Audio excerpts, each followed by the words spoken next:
Hi there guys, this is the last trick I come up with, so it only takes 2 cards, the 2 red jacks right here, and a deck of cards, a normal deck of cards. Yeah. So you will choose one card. Okay, we'll say you will choose not that one, the 10 of clubs, yeah?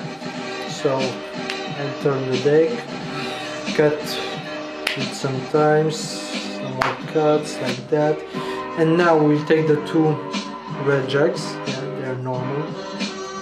The 2 red jacks go on top of the deck, yeah, and with only a wave at 3 they will catch your card.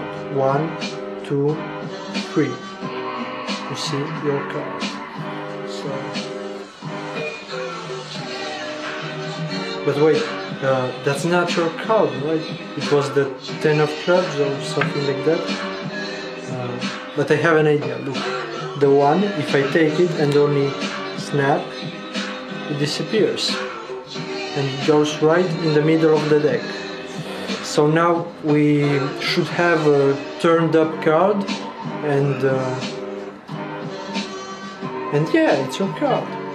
Magic.